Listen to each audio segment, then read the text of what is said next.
what's up, everyone? Sam from Wall Street Mastermind again. I am here today with another client interview for you guys. Um, Today is the client we have today is an interesting one. So we have Nishant with us, who is an international student and actually attends a non-target school. And I know I speak to a lot of you who kind of fit that profile, um, who want to get into investment banking. And the number one things that I always hear from students of that profile is like, because I go to non-target school, it's already super hard. Not only on top of that, I'm also an international student, which means I need to be sponsored. And so sometimes people feel like it's just not possible to get a really good offer, right? And so I wanted to get Nishant on here today to kind of talk about his experiences with you guys, because Nishant actually recently received a really, really phenomenal offer. And so I wanted to kind of talk to you guys about how he was able to get there and what his journey looked like, to maybe give you guys some, I guess, inspiration for what is possible for you as well. So Nishant, thank you so much for taking the time to chat with us, and congratulations, first of all. Thank you, Sam. Great to speak out, and definitely, yeah. It was a tough journey, being all the things that you listed out, but glad to help. Yeah, absolutely. So before we dive in, why don't you just introduce yourself a little bit? So, tell everyone kind of what school you go to and like what do you major in, or just a little bit about your background so people have a sense for your profile. Sure. So, I'm from Dubai, and which is why I'm an international student, and I currently study at the University of Illinois. I'm studying mechanical engineering, which is which is a unique path to the industry, but definitely one that was very helpful throughout the process. Right. Yeah. Yeah, because University of Illinois, it's more of an engineering school, right? It's not really so much like a business/finance school per se. Yep, and people recognize that. I realize that throughout the industry, there are very smart individuals who understand that different schools, they have their strengths and weaknesses, and definitely understand certain aspects of your profile from just your major or even the school you go to. So I wouldn't necessarily say that coming from a non-target school like Illinois was ever a disadvantage. Of course, there are obstacles to overcome, but you just have to spin it your way and try building your profile accordingly so they understand that, yes, you don't recognize that as a weakness. Yep. Makes sense. So let's go back to the beginning, right? Like when you kind of first came to us, I believe it was April of your sophomore year, right? We're in late September today, so it was about 6 months ago. Now it was like early April, I think, right? Right. And you had been trying to recruit for a bit on your own already. Is that right? Right. And so what kind of challenges were you having at the time, or that caused you to want to reach out to us? Sure. So basically, the whole process for recruitment from a non-target school is very, very different in the sense that there's little to no information online or anywhere about the process. It's very opaque the entire time, which is true even from when you start to currently as of right now. So that lack of direction, that lack of guidance was definitely something that I faced early on. Mm. Even with the academy that we have on campus, Mm. uh, it's not easy for anyone to mention. Of course, all these resources are super helpful, Mm. but without a doubt, the whole process is very opaque. So having different forms of input is definitely essential for anyone going through the process, and which is why I reached out. I wanted to make sure that I wasn't misguided in any way, or even if I was guided in the right direction, I wanted a sense of clarity throughout the process. So that was what prompted me to reach out. Got it.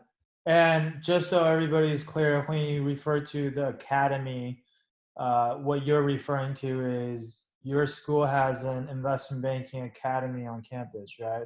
Can you tell everyone what that is? Sure. So the Investment Banking Academy is a group of like-minded students who want to join investment banking.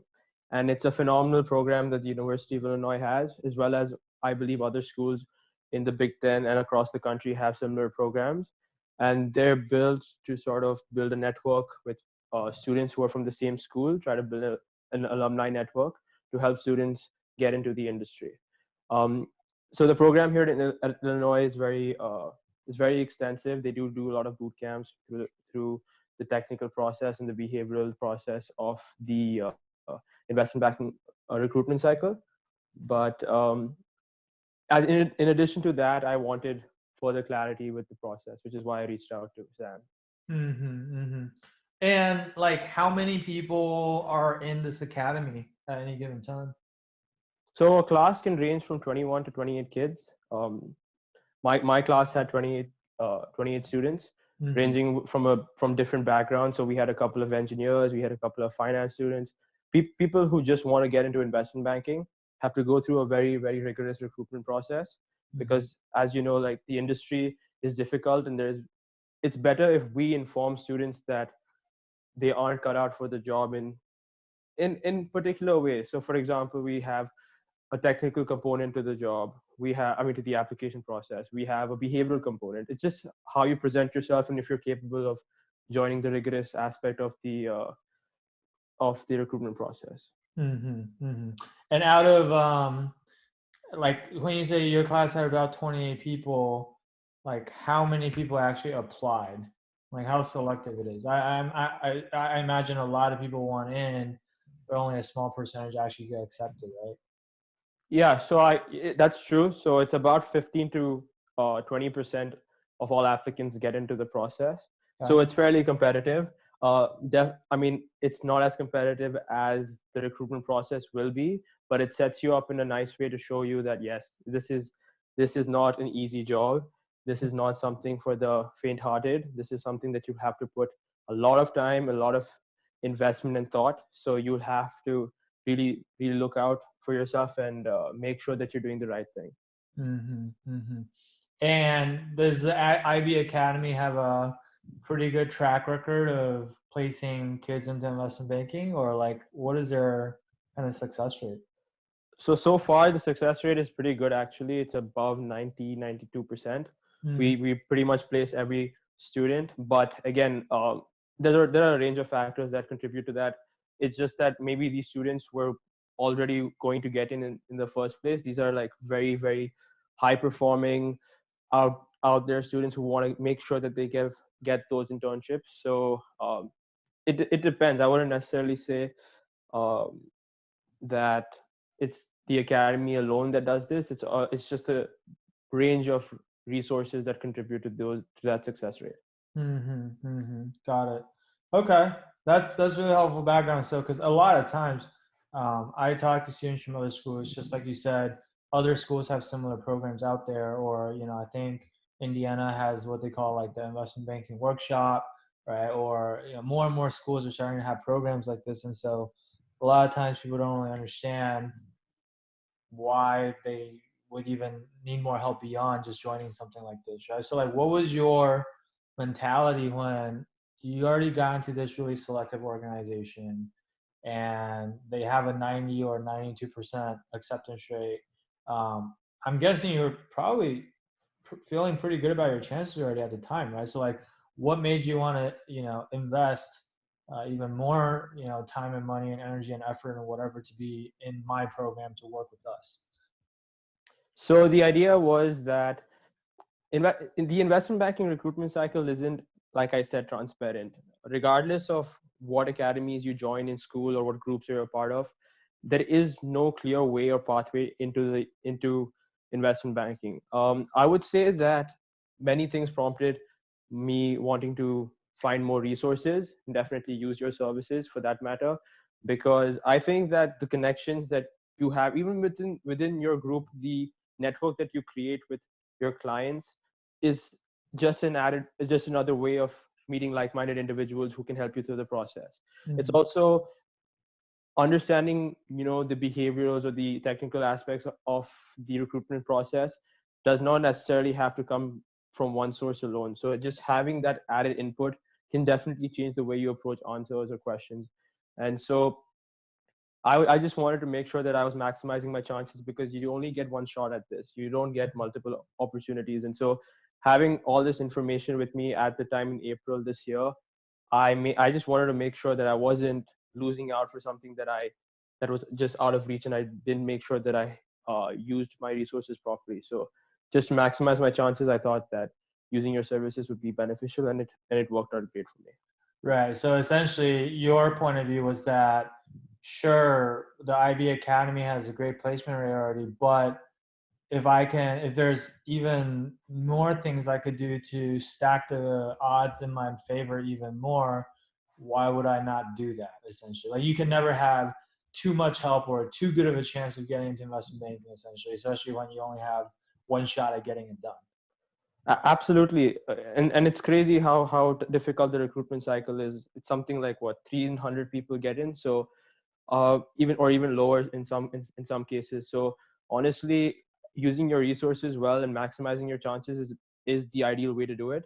And I wouldn't regret ever spending more time or effort throughout the process. Making sure that you get the internship and get the opportunity to enter investment banking is number one. So Mm-hmm. yeah, that was basically my way of looking at it.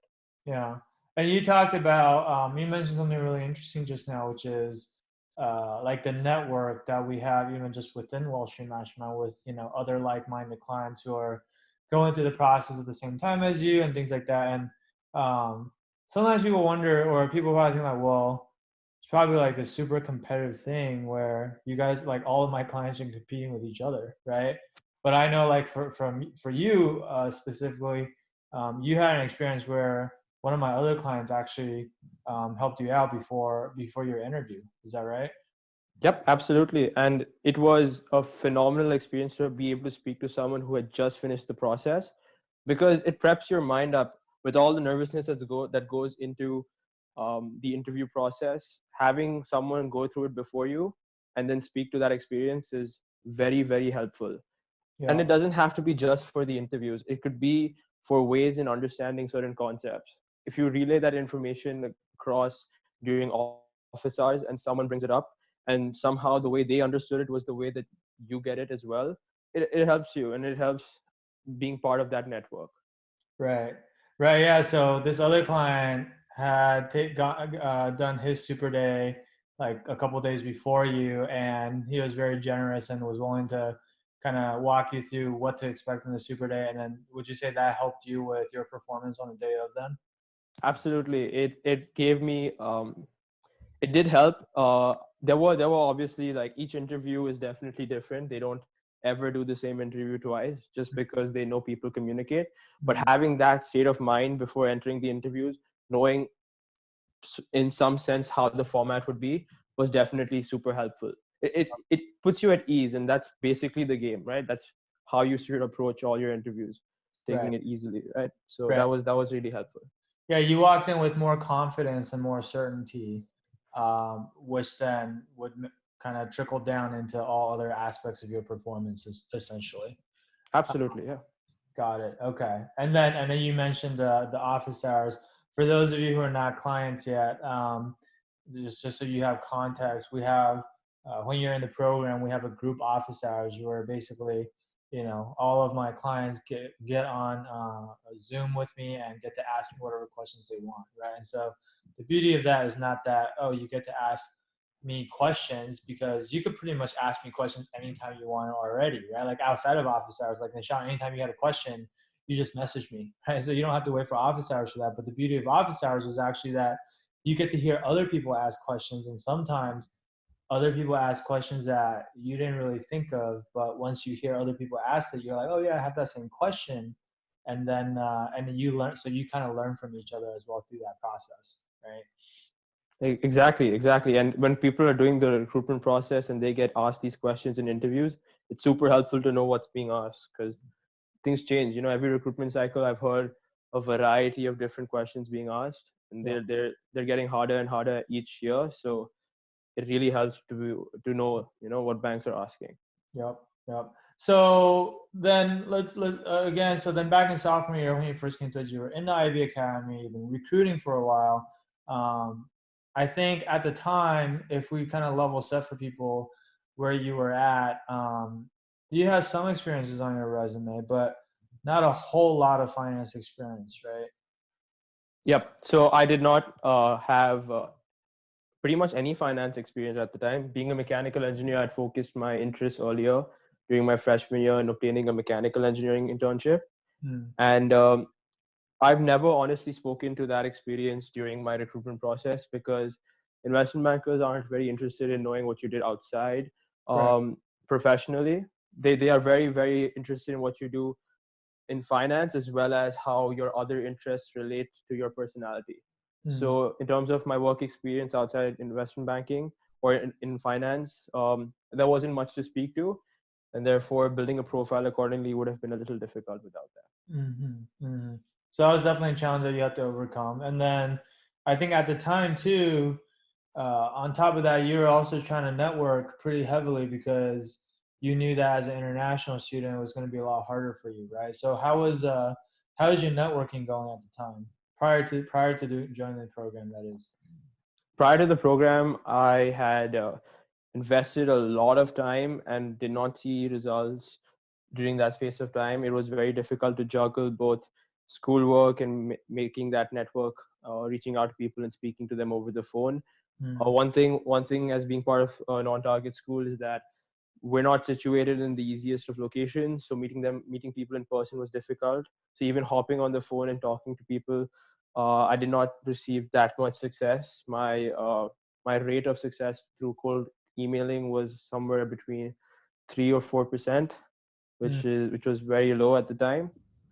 But yeah, that was the situation I was in April this year. And when you said rate of success, how are you defining that? Like that's So 3 to 4% of the people you reached out to did what? based on the number of emails I reached out to, probably like I would say probably 5 to 6% responded in the first place. So you would basically reach out and not receive a response 95% of the time.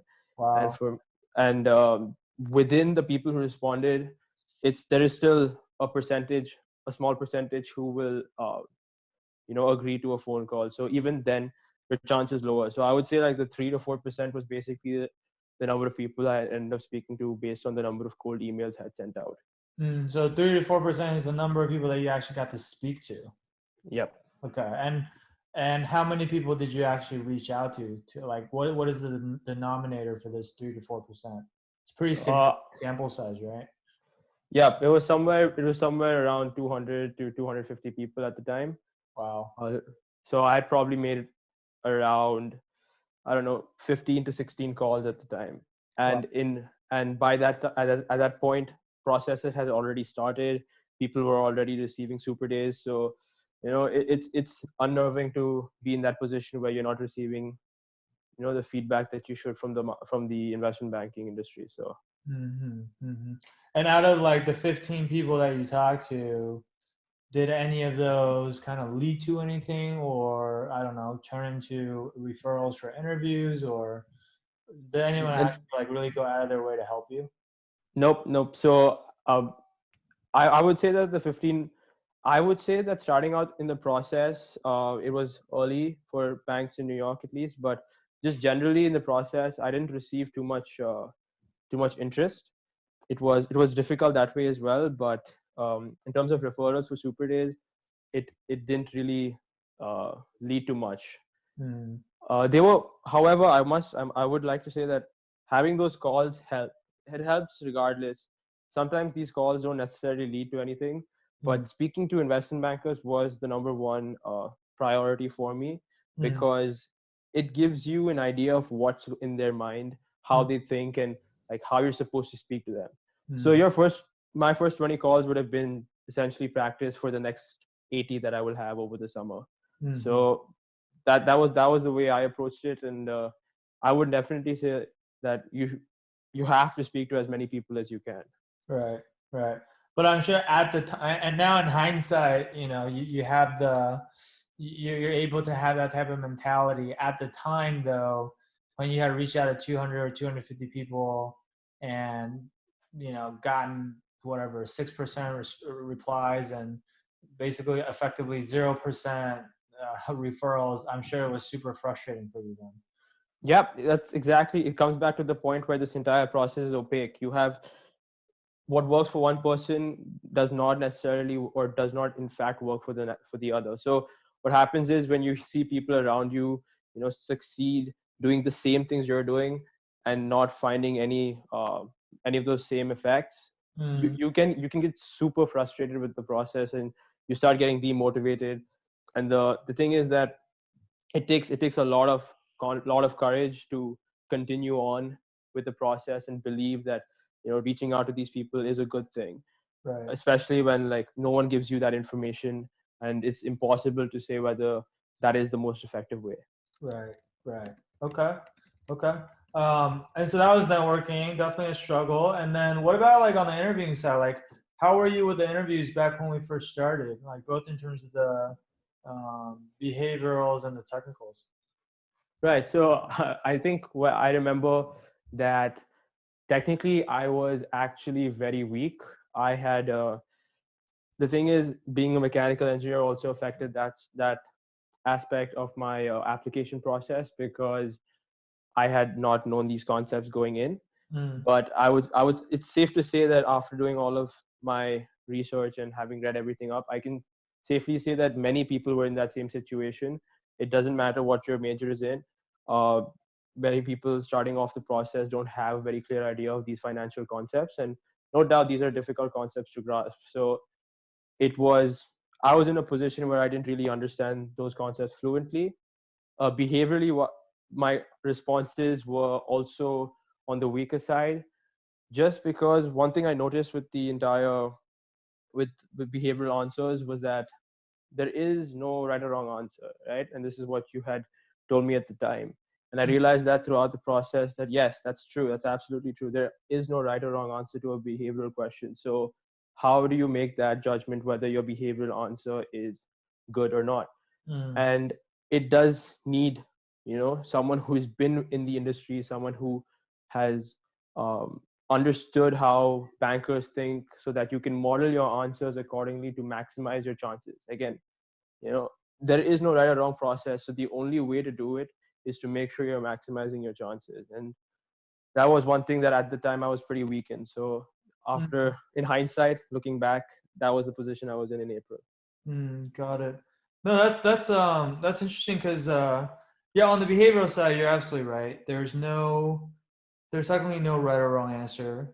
Like there's still better answers and worse answers, right? But it's not like a technical question where you know right away whether you got the answer or not, right? Like you could answer the behavioral question and walk out of the interview and maybe feel really good about it when in reality maybe the interviewer didn't agree with you at all and you wouldn't even know, right? And so that's really the tough part. And so the only way to really overcome that is if someone who has seen a lot of different behavioral answers from a lot of different candidates, they have the experience and the knowledge to be able to help you, I guess, benchmark your answers against the competition, and then they can basically tell you whether your answers are good enough or not, and if not, then how can you actually make it better, right? Exactly. And it has to come from someone who has been successful with the process, right? Someone who's worked in the industry and understands how bankers think. You need that when you're looking at your answers, and those resources are sometimes difficult to come by at non-target schools. So Mm-hmm. uh, Mm-hmm. it was definitely useful. Yep. And then I know the other thing you mentioned is that at the time your technicals were pretty weak. Is that how you feel looking back now? Is that knowing what you know now? Because obviously you've come a long way, right? And your technicals are obviously pretty good now, which is why you're able to get a job. So is that from the perspective of, Nishant today? Because I seem to remember when we first talked, I remember you were worried about your technical or you were worried about your behaviorals, but you actually felt pretty good about your technicals, if my memory is serving me correct, at least back then.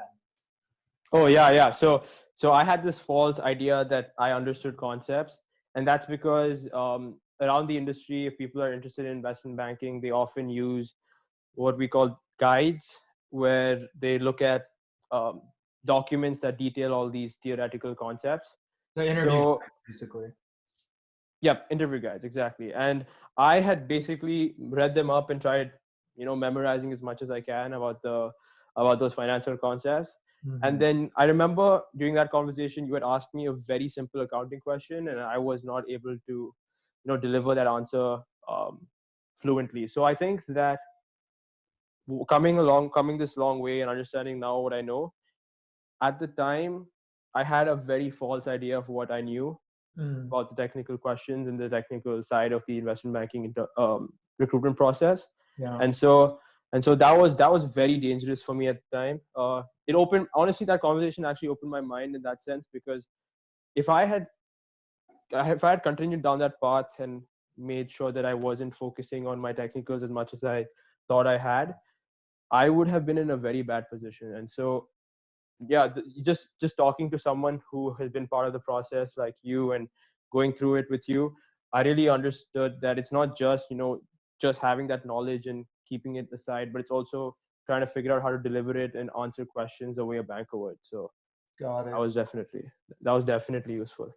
Yeah, no, I wanted to bring that up because I talk to a lot of students, obviously, who want to get into investment banking, and one of the most common things that I see is that a lot of students tend to overestimate themselves when it comes to both their technical interviewing skills, um, but especially their behavioral interviewing skills, which is um, people think they're farther along than they actually are, right? And like you said, that's really dangerous because if you think you're already pretty good in something, you're not going to spend the time to actually, you're not going to spend that much time to actually get better at it, right? Or put another way, um, the most ignorant people are usually the most confident, right? Because they actually don't even realize that there's all these other things that they don't know, right? Exactly.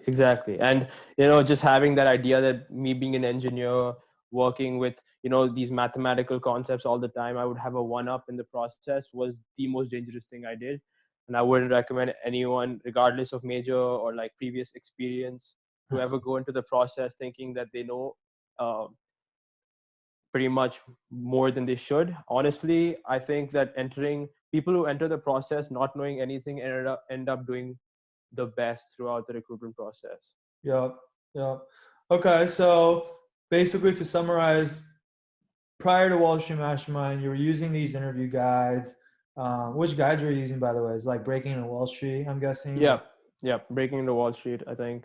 Yeah. So Uh, most people use Breaking into Wall Street or like Wall Street Oasis, probably one of those two guides, right? And then you were in the IB Academy. Were there any other resources you were using at the time, or was that pretty much it? yep, those are pretty much it. And me cold calling Okay. bankers. Okay. And then so you did that. It got you to a certain point, obviously, but not quite where you needed to be, right? And then you reached out, and then we started working together back in April. And so, what do you feel like you got out of the program here at Wall Street Mastermind that you didn't have prior to Sure. So I got a lot out of the program. I honestly, where do I start? So it? the first thing I'd like to say is that sometimes speaking about what bothers you in certain concepts, just talking what your problems are with the process is very helpful. Like Mm, I said, the process is opaque.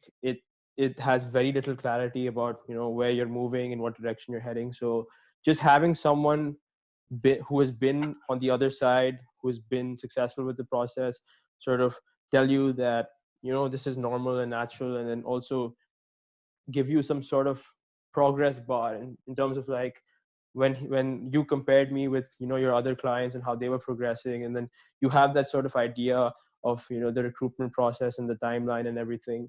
mm, It delivers some sense of confidence, I guess.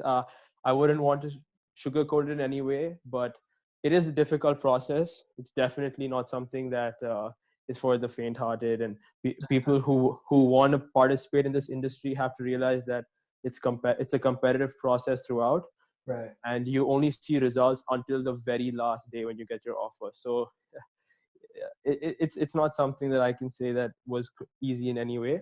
But Yeah. having spoken to you throughout the process, and having you as a resource, messaging you any questions I had, or just talking to you about what I'm doing, definitely helped me. It gave me some sense of direction, Mm. and that was the first biggest thing. The second thing I would say is the resources you provided in order to help me maximize my chances was great. The information that you gave with behavioral questions, with the how you should set yourself up for networking, the technical guides that you have yourself, all of those things really gave me more insights, gave me a better understanding of the industry, and also helped me prep up for any questions that I would have had. Mm. Got it. Yeah, because I remember when we first talked. So you made two really interesting points there. The first is that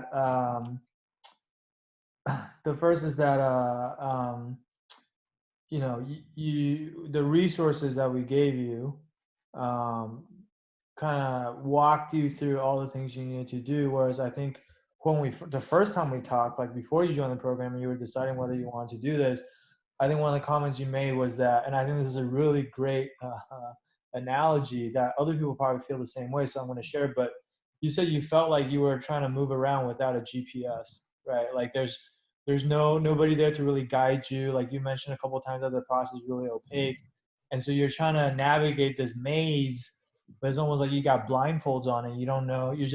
You're doing a bunch of trial and error. You're experimenting, trying different things, and then if you hit a roadblock or something doesn't work, you don't really know why it didn't work, and then so you're like, now maybe I got to try this other thing, but like maybe that works, maybe that doesn't. It's just a super inefficient process, right? Versus if we lay out for you step by step, like, hey, here's what you need to do for the applications.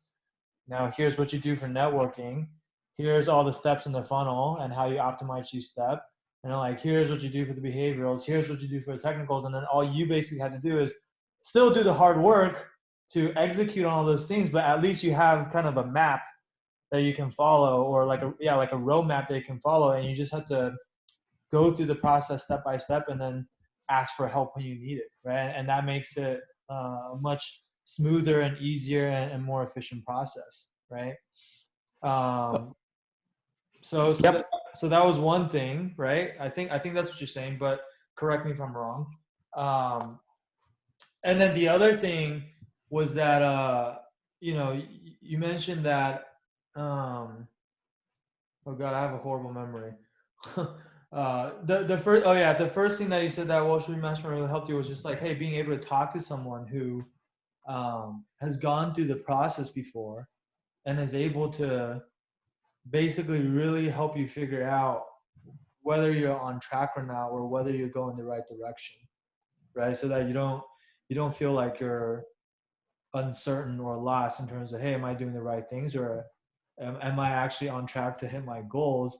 And I just want to clarify too, like when you say, hey, someone who's already been successful in the process themselves, a lot of times, people will say to me, well, I'm going to go talk to upperclassmen and ask for their advice and whatever. I'm sure you did that too, right? I'm sure you talked to plenty of upperclassmen in the IB Academy and whoever else you could get them to talk to you.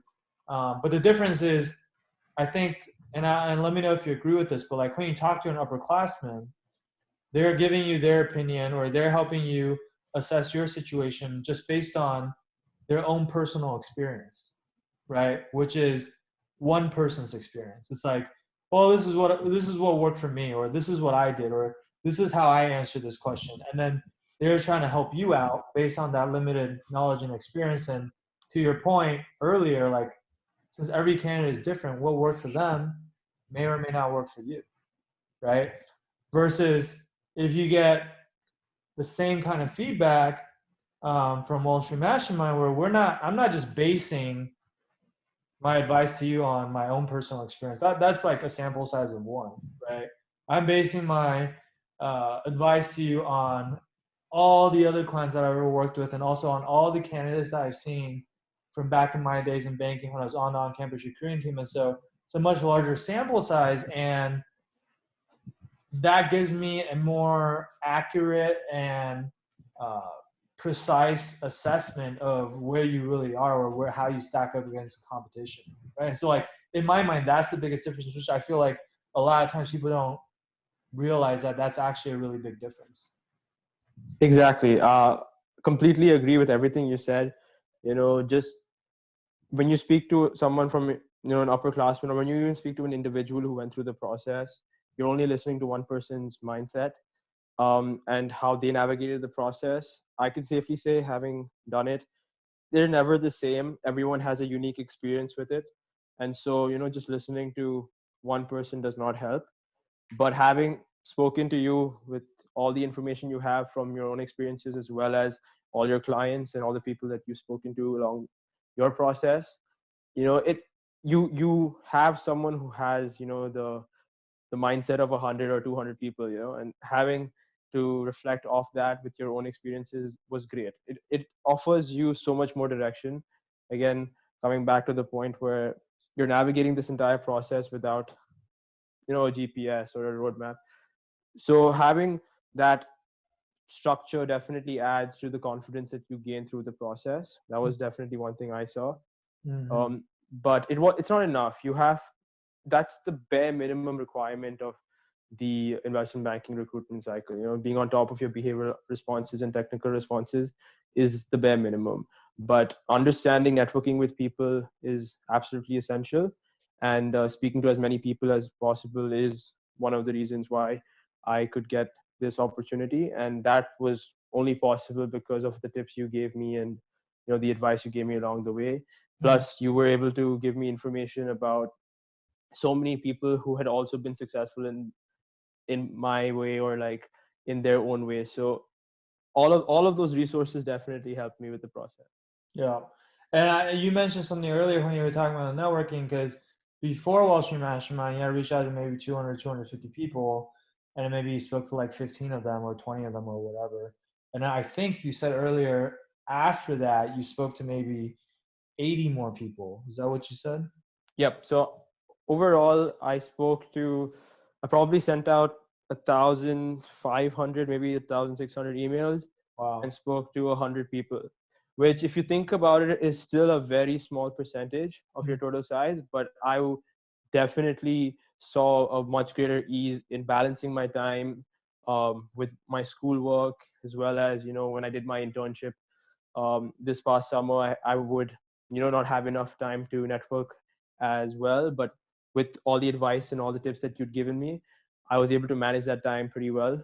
Still managed to network with people across the industry. And yeah, I guess that having spoken to so many people really helped my it also bleeds into how you respond to your behavioral questions. It's not just about maximizing your chances because someone might refer you. It's also about how you respond to questions, because if you participate in the industry like you belong, and you speak to as many people as I did, or it could be less, it could be more, the number differs from person to person, but having spoken to so many people, I could build that banker's image of myself. Right. I could cater my answers to how a banker would respond, and I sort of inculcated myself into the industry. It's sort of like I was sort of inaugurated into the industry by speaking to so many people, if that Mm. makes any sense. Yeah. Yeah. No, absolutely. So basically, what you're saying is, I mean, for someone like you who's not only an international student, but from a non-target school, you don't have a lot of alumni.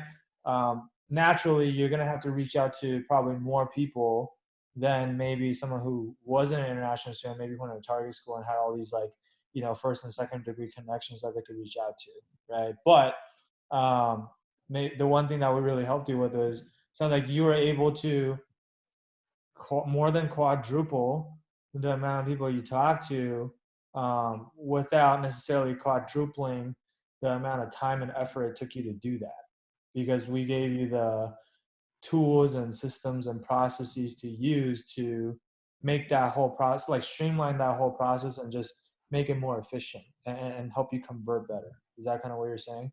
Exactly. It's a game of like maximizing your chances as well as maintaining the time to do everything that you're already a part of. I mean, you have to balance school, you have to balance work, you have to balance the recruitment process as well. So it's a lot to put on a sophomore's plate. Yeah. especially someone who has no direction and guidance with the entire process, but is still motivated to join the industry. Yeah. And so, yeah, having those tips, advice, and being able to maximize my time well definitely helped me with the process. It gives you also some sense of ease. You don't feel as misguided. Um, and it just helps you, be a better person. You're not always stressed out. You're not always, struggling. I don't know. It really does. It really does. Like when I spoke to you earlier this year, I was in a bad place. It was so difficult to manage my classes in time, and I was late for everything. I was struggling to figure out what worked and what didn't.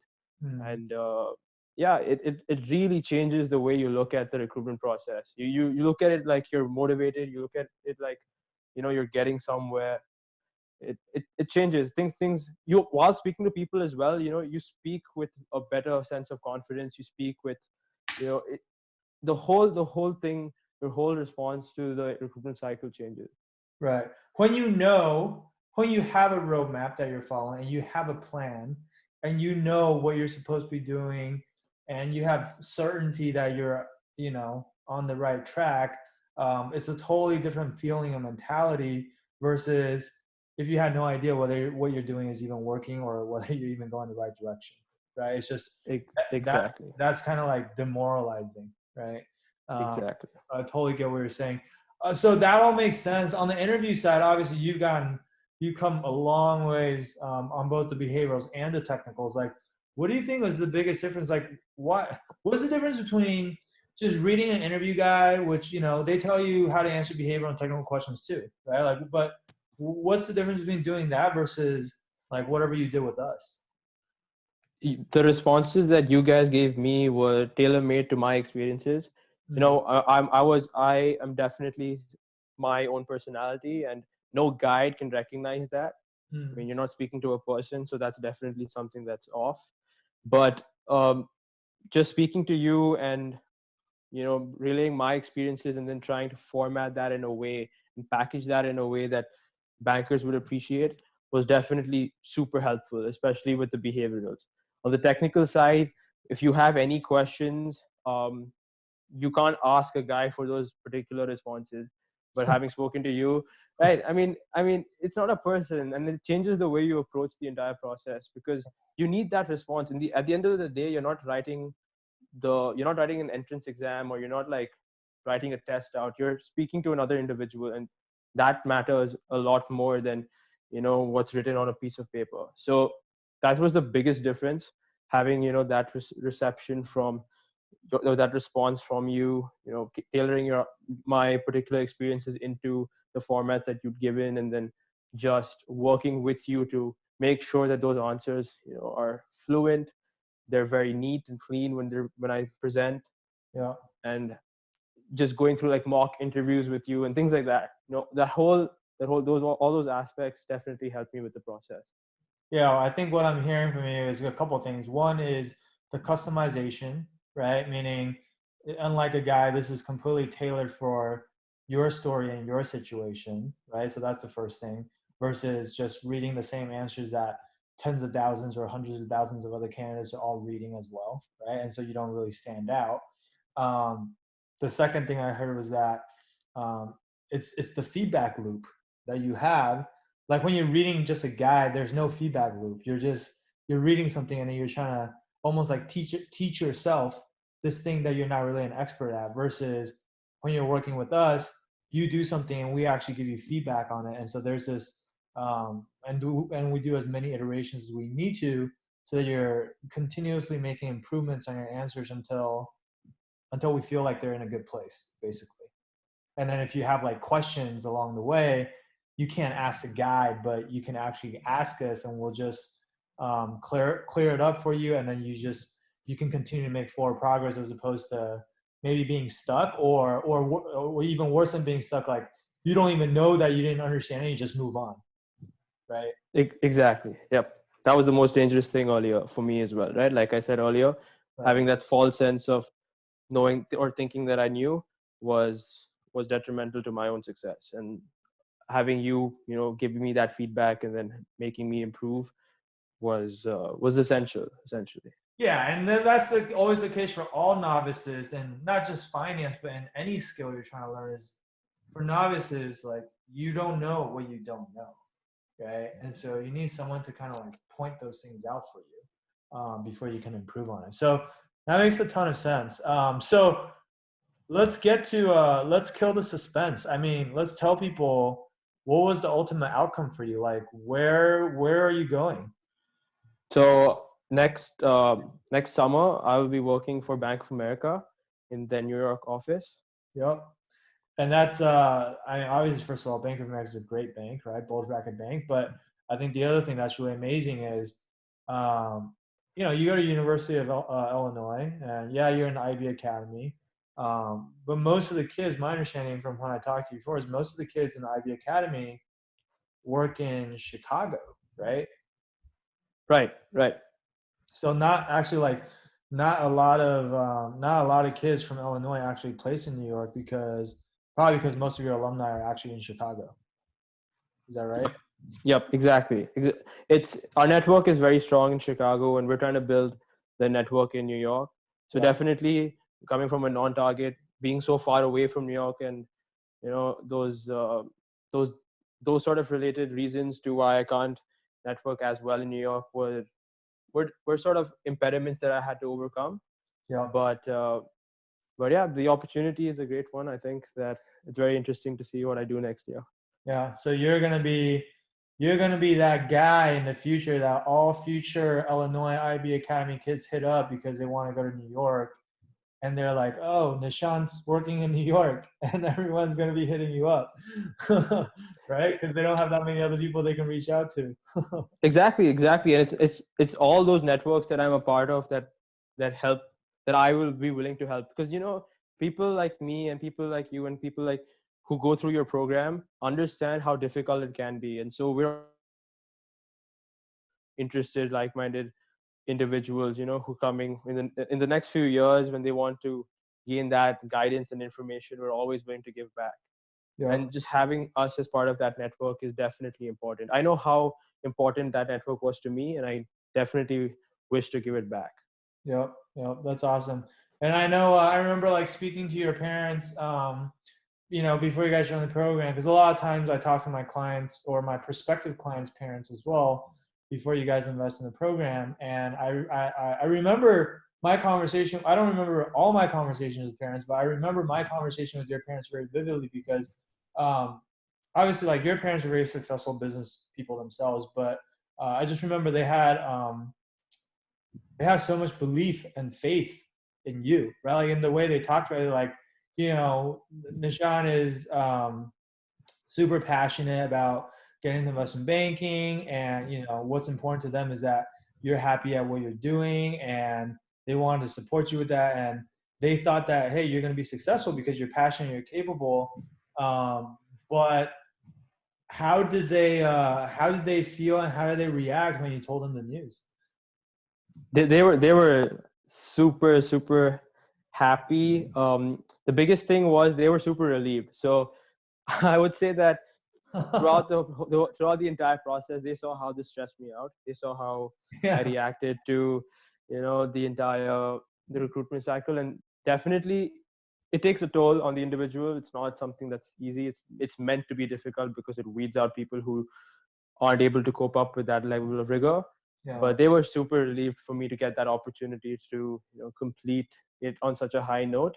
Yeah. And yep, they're very happy for the opportunity. They knew that this is what I wanted from the beginning. They've been very supportive so far. Um, try, very receptive to all the problems I've had. And the biggest thing is, yes, I agree they may be part of the business side, but investment banking is completely different. They Mm. didn't. It's not something that people in their generation understand as well as we do. Right. It's a very different process getting into the industry now, and so they were also sort of very amazed by how difficult this can be. Right. Yeah, no, that's a great point because I speak to a lot of parents who obviously all parents love their kids and all parents want their kids to do well.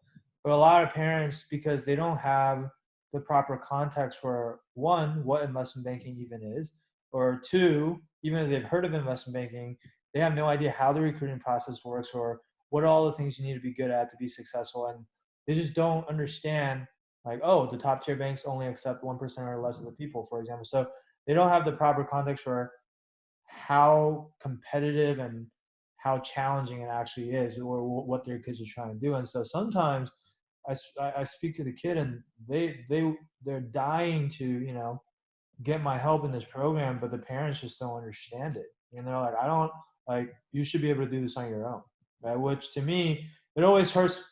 It makes my heart hurt, not because, oh, then they don't work with me, but because I see how much the kid wants it.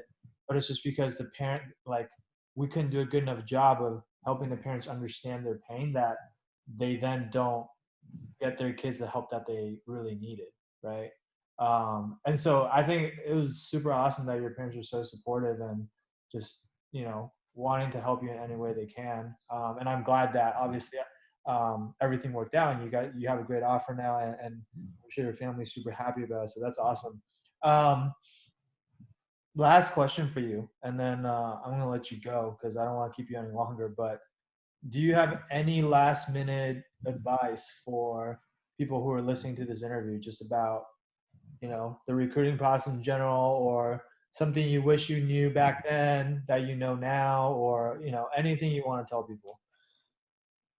Sure. So yeah, this is like the overarching question for the entire process, and I guess the way I respond to it is, it's cliched. Everyone has said this to me the entire way, but keep motivated, keep doing things that you think is motivates you to be part of the industry. Really think about why you're joining the industry, and if your reasons are strong enough, they will help push you through the process. Mm, It's very, very difficult, and it's a very taxing process on any individual who goes through it, regardless of how interested you are or regardless of how smart you are. Doesn't matter whether you're the most intelligent person from a target school, or it doesn't matter how capable you are. It is a rigorous process. And so my word of advice, or my last note, would be that you need to make sure that this is something you want, and that passion drives through everything you're doing, because it's what helped me. I was motivated to complete the process only because I was super passionate to join the industry. Being part of being an international student, part of a non-target school with a non-finance background, the cards were sort of against me. I wouldn't say I had the easiest process, even within people who wanted to do investment banking, but it was definitely passion and my interest in the industry that fueled me the entire way. You just have to uh, keep on going. And the last thing would be humble throughout the process. Everyone you reach out to, everyone you speak to, they're all trying to help. And so be humble, be responsive, and be coachable. That's the three biggest things that investment bankers want, and those are the three biggest values that helped me throughout the process. awesome. So that's really, really great advice. So um, that's I think that's a good way to end this interview for those of you who are listening. So, you know, in summary, I think, look, Nishant is a great example of just someone who is super committed to getting the outcome, right, which is getting into investment banking. He had to overcome a lot of things that probably some of you don't even have to overcome. Right? Like, not all of you are actually international students. You don't need sponsorship. Some of you maybe don't go to non-target schools, or even if you do, like, whatever, right? But nonetheless, like, if Nishant could do it, honestly, there's no reason why you shouldn't be able to do it too. But the biggest thing is that, you got to have the same mentality that he has, and the same attitude towards the entire process, which is just, total perseverance, and also, never being content or settling when it comes to getting the help that you need, right? Like, sometimes I hear people say, oh, well, I'm just going to do this, or I'm just going to do that, and I think that's going to be enough. Like, look, when you're trying to break into an industry that's so selective, it's harder than, getting into Harvard or Stanford or any of these, top Ivy League schools that people think is, like, impossible to get into, right? Like, even those schools still accept maybe like 5 to 10% of their applicant pool, right? But when you're trying to do something so difficult, there's no such thing as having too much help, right? There's no such thing as like, oh, my chances are already too good. Like you can never know for sure. And this is one of those things where if you miss out on the opportunity, you might not ever get another opportunity again, right? Like there are only so many chances for you to actually break into this industry. And if you do, it could change the rest of your career, right? Which in turn would change the rest of your life. Like I'm not trying to be overly dramatic, but I know it's changed my life and it changed a lot of my clients' lives. And so, um, if you are, looking to get as much help as possible with your own process because you want to make your only shot at breaking into this industry, your best shot, then I would encourage you to do what Nishant did, I guess, 6 months ago at this point, which is start just by just booking a free strategy session with our team. Okay. On the strategy session, like together, we're just going to talk and figure out, hey, where are you in the process? Like, how are things going? What are the things you're struggling with? What do you need help with? What are your goals, right? And where are you trying to go? And we'll give you an honest assessment of what we think you need to do, right? And how you could possibly get there. And if at that point we decide mutually that, hey, that's something we can help you with and that's something you also want our help with, then great, then we'll work together. Sometimes, people talk to us and they get so much out of the call and they just want to take what we told them on the call and go run with it on their own. We've had people that have been really successful doing it that way too. It's a lot harder, don't get me wrong, but some people have been able to do that. But either way, you're going to walk away with a ton of value, right? You got nothing to lose. The call is free. So if you want to do that, you can book the call by going to www.wallstreetmastermind.com/apply. Okay.